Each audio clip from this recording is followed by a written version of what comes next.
Our next two speakers are actually colleagues from the University of Illinois, Barry Pittendrigh and Julia Bello, and they've been working on a program called Scientific Animations Without Borders. And as soon as they do a quick AV switch, we'll be ready to go. Again, we'll hold questions until the end, but please write them down if you have something you'd like to talk to any of our speakers and certainly if you want to approach them at a break, you'll have that opportunity. So, Barry? Okay, we'll start. Oh, it's not that one. I'm the first one. Buonasera. I always try to learn some words from the country that I am, so I am trying to practice my buonasera. The program I will be co-presenting today is called Scientific Animation Without Borders, and many people pronounce like Suavo, but you will hear me saying Suavo, probably. It's because I am from Spain, and this is the way I pronounce. It's okay? Okay, sorry. My tone of voice is kind of high, so I will try to slow down. So this program was launched in 2011. It's a program based at the University of Illinois at Urbana-Champaign. And the main question that we want to address in this program is, can we have a general approach, systematic approach to create content for low literacy learners, working with global experts, translate this content into local languages, and so the end user can use this content. So for the content expert, we work with global and local experts to create this content. Then we work with people all over the world to translate this content into local languages. So this content is translated into minority languages, even like the same language from different accents. So there is the same language speaking in different countries in Africa, but with different accents, so we have that. And then when the content is created, then we work with educators around the world to deploy this content. And the educators work with the end user, that is the one that will benefit from the content. So this is the system that we have. Yes? So again, the program is Scientific Animation Without Borders, or Suavo. What is Suavo? So Suavo is a program based at the University of Illinois, like I mentioned before, and we create educational animations educational materials in a form of animations. So all our content is animations in 2D, 2.5, and 3D. Why do we create this content? What inspired us to create this content? Well, because there is 1 billion low literacy learners around the planet. Many of these people live in rural areas. They don't have access to educational materials. So we need to take advantage of the technology that we have in place. So right now, the mobile technology is very important in developing countries. So all our materials can be placed into cell phones and sell from cell phone to cell phone. And the last, we need to create this content because these people really, they are people that cannot reach this content, so they deserve this content. So how do we do this? Again, we create animation in 2D, 2.5, and 3D, and we will have maybe an opportunity to watch one short animation, so you can see what we do. We translate, we work with, of course, people from around the world to translate in different languages, and we work with educators to deploy this content, and we have other systems to deploy this content, and Betty will be talking about this system. So this is our website. Our core areas are agriculture, health, and women empowerment. So we don't focus specifically on post-harvest loss, but in our agriculture, we have 11 videos on post-harvest loss. So we have 70 topics, around 70 topics. 30 topics are health, 30 topics are agriculture. Then we have 11 topics on women empowerment.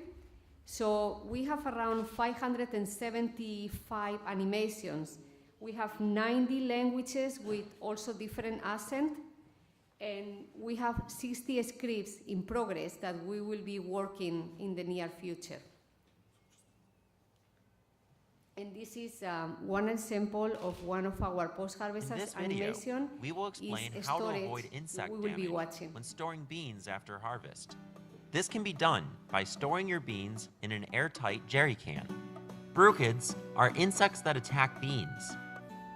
They bore holes through the beans that reduce their weight, quality, and chances of germination that allows the beans to grow. By storing your beans in an airtight jerry can, most brucids and other insects that attack your beans will die, and you will be able to keep your beans safe for eating, seed, or sale.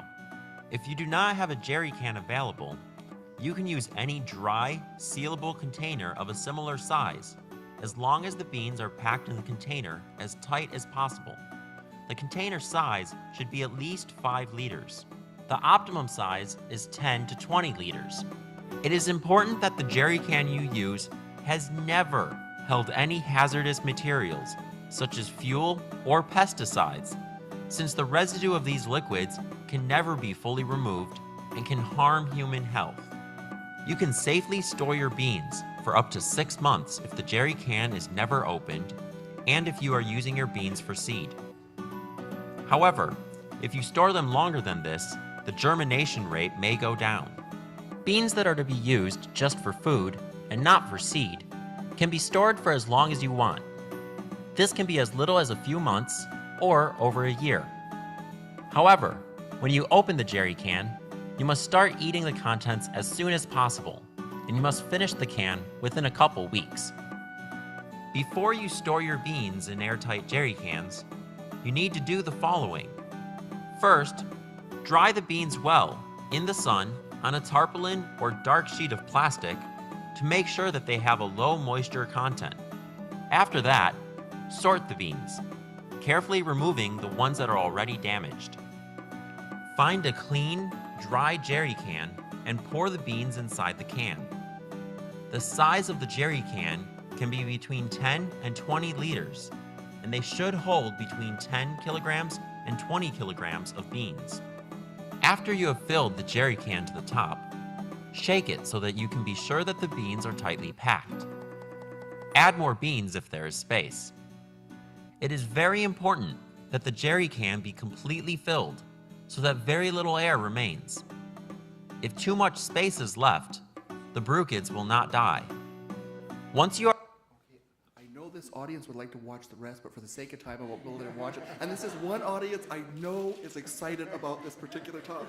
So my sincere apologies, but this is just an example, and it's an example of a particular style or approach. So where we've gone to is asking this global question that Julia mentioned at the beginning. Can we work with global experts, make all this content, and candidly, can we make it in a cost-effective manner? And the answer is yes. We've been doing a lot of work of how we can work virtually, just like Leigh had mentioned, online to create all this content. So this is all done virtually. Nobody leaves their home, nobody leaves their office space. We work globally in a virtual manner. Then we put it into all these different languages in a virtual manner globally, keeping the costs really low. But in the end, what we have is an emerging database of numerous different animations on numerous different topics in numerous different languages being added to every day. We need those people to have access. The end user, the educator needs to be able to access those materials. So we created an app. What this app does is it allows one to, when you're online, to go through and search by topic, language, or country. So you could narrow down to the specific accent you want. So do you want an accent in English from Nigeria, or do you want an accent in English from Ghana? And we're literally at that point. So one can turn around and download that onto your cell phone very quickly, and all of a sudden your cell phone now becomes a portable movie projector system. And you can transfer, when you're offline, you'll have those and you can take them anywhere you want to go. So as an educator, you can download the materials and then you have them sit in your pocket. You go out to the village, you can start sharing, showing it to people on the videos on your screen, or you can deploy onto their cell phones with the click of a button. So you become a global distributor by having a cell phone in your pocket. Then, if they say, I would like that app too, you push another button, it bundles the app, and it transfers it to them. So now you've created a network. So any organization can create this network of people that can use the materials. So we also have what we call an extension system in your wallet. And Mike, sorry for my use of user for extension there, George. We used a little E, so we didn't violate any university rules. So all it is a USB card, and we're happy to give them out to anybody that wants them. It contains 6 gigabytes of our materials and 2 gigabytes to save whatever you want. And those animations you can carry around with you in your wallet globally, and you can share those animations with anybody who you want. So you'll become our extension agents as well. And then next time I see you, I'm going to ask what's in your wallet, okay? I'm not asking money specifically. So we've, of course, we're at a university. Our interest in this is not just the outreach, but we're doing research along this whole, we talk about value chains, I call it educational chain. So we want to understand from the beginning to the end how we can do this most efficiently and have the greatest impact. So we've done research across a series of countries, and a lot of this has been learning gains, adoption, acceptability studies. Deployments occurred in over 30 countries. When we create content, anybody else can use it for educational purposes only, and they use it in many creative ways. They don't have to tell us how they're using it, as long as it's for educational purposes, but when they do tell it to us, we're happy to tell their story. So in Ethiopia, the Cure has used this extensively in their clubfoot operations. So clubfoot's a big problem there. The Ethiopian government bought over 600 tablets, gave them out to extension agents across the country, loaded up all our animations in the 3 major local languages for Ethiopia, deployed it out to hundreds of thousands of people. We made the materials, they ran with it. We're happy to tell their story. So in Nigeria, a group downloaded these animations, put it into a language called Hausa. They have something like 5 to 10 million viewers of it. It's put between their TV programs, and we have dozens and dozens and dozens of examples of this. We rely on crowdsourcing for other people to take our materials and use them how they see fit. Again, there's a very research component to this. And it's a system to ask research questions, but we can do research in a very low-cost manner virtually with our collaborators in developing nation countries. We develop packages with social scientists on how do we ask these proper questions. We make sure everything's done properly, the statistics, everything's done correctly, IRB. We email it to them, they do the field work, and then we publish papers together. So it's a high-cost, efficient research approach, and that's a critical issue. How can we do international research in a cost-effective manner? And as all of us work in this area, we realize that's a real critical issue. So to this point, since 2010, we published about 15 papers and 2 book chapters, and many more in progress. This is all this low-cost research system with our international collaborators. And it really enables our collaborators to do amazing things. What are the outcomes? End users are willing to accept generalizable animations. You go cross-country, across countries, again and again and again. They're willing to accept things that are generalizable. The people that want specialized things are the administrators. You go talk with the administrator, they say, it has to look like somebody from my local community. You go to the village, they're very happy that it's in their local language, and they're very happy to get the content. They could care less. And if it looks funny, all the better. So learning gains. This has been the most exciting part of this process. Again and again and again, for men, when we compare with extension agents, they learn the same as an extension agent giving a presentation. But for women, the learning gains are bigger. They learn more from the animations than they do from extension agents. So we see much more significant effects in terms of women being involved in the learning process, actually candidly taking charge of the learning process, and then deploying the materials. So then they can share these, and this information can go viral. So you empower people to become their own extension agents. And it's magical to watch when it's in the field. It's just amazing. And we've done a lot of research studies with Northwestern University on deployment pathways. So the big question is, I go into a country, who's the logical person to deploy with? Who's the logical group? We can actually test this in a systematic manner to determine which is the most logical group to deploy things. And once we start deploying them, we can then test that hypothesis. Finally, we've been on a series of adoption studies. What we found from all of this is you better tell people at the end of the animation, after you've told them the techniques, you better tell them the economic impacts of what they're going to do. And so I'm actually good for time. So believe it or not, believe it or not, George. So case studies, lots of case studies on how things are being used. We've been able to publish quite a bit on that issue. So we have a really lovely animation, but I won't be able to show it because This is Jane. She is waiting in her... Yeah. So I will have to give you the synopsis. So we can be standing in a field in Sierra Leone talking with somebody near a village and saying, what technique has been taught here that works? And they tell us, this is the technique, and we wrote the script, and actually Prashanta, who put on this, basically was the head of this whole program, was our global expert when we went back to Illinois, reviewed it, said, yes, that's correct. And we produced the animation, sent it back to Sierra Leone, it's now in the database. Or Manu Tamu, my collaborator in Benin, who's working on something. We can create all of this, but we can do it in a virtual way, or when we run into people near a river and are talking with a ferryman. It all goes into this database. And what it means is a person like in this animation that we'll soon releasing, like Jane, she is sitting in an airport. She pulls out her Suavo, she pulls out her cell phone, opens up the Suavo app. We don't have time for the video. So she pulls up the Suavo app, and she literally says, I'm going to this country, and downloads in a couple minutes every single animation that we have in every language she needs for that country. She puts it in her pocket, she goes to that country, and she sits out and she starts talking with somebody from that country, maybe a head of an extension agency, and says, this is the app. Here's another button, I'm transferring it to your phone. You spread it throughout your system, or goes out to the village, and they're all sitting on her phone. And she can now spread those materials through the village and include it as part of her educational programs. So here she is sitting in her Android phone. At The Suavo airport, Deployer app and allows her to access all of Suavo. in about a month, a full video will come out that will explain this whole process. And this animation, because we do research, we have IRB, I can't put videos up of how people are doing all these things.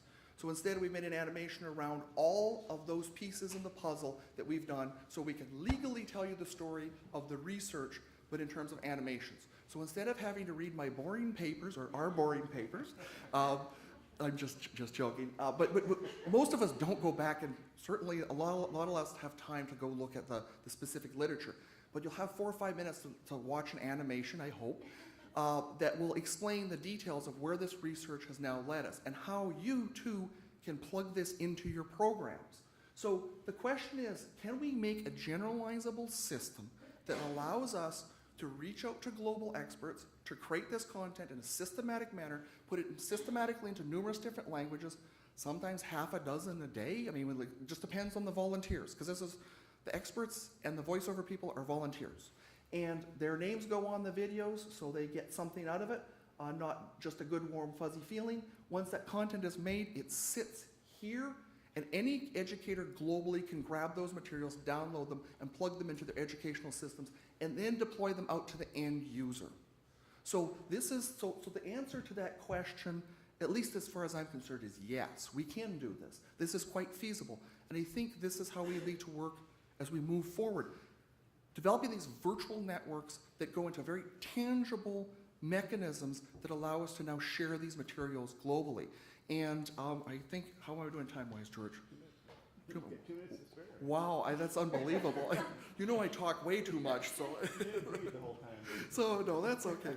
So I think one of the things that's been very exciting out of this is, as we connect with these groups around the planet, we're able to make these sort of mini, and I call them hyper-collaborative interactions. So we can collaborate with a group for a fairly short period of time, 2-3 month process to make this content, and those that work with us now get their names on the videos because they've contributed to it. So many students contribute because it's an extra line on their CV. And then we can work with people virtually around the planet to put these into all those localized languages as well. So one of the real advantages of this is we don't have to travel to, although I like traveling to these places, we don't have to travel to these places, and we can, once we have traveled, if we happen to go, we can in turn now have these collaborative links virtually in an interactive way online after we've made those initial connections and have those materials available, and other people can simply run with them. So thank you very much. Thank you.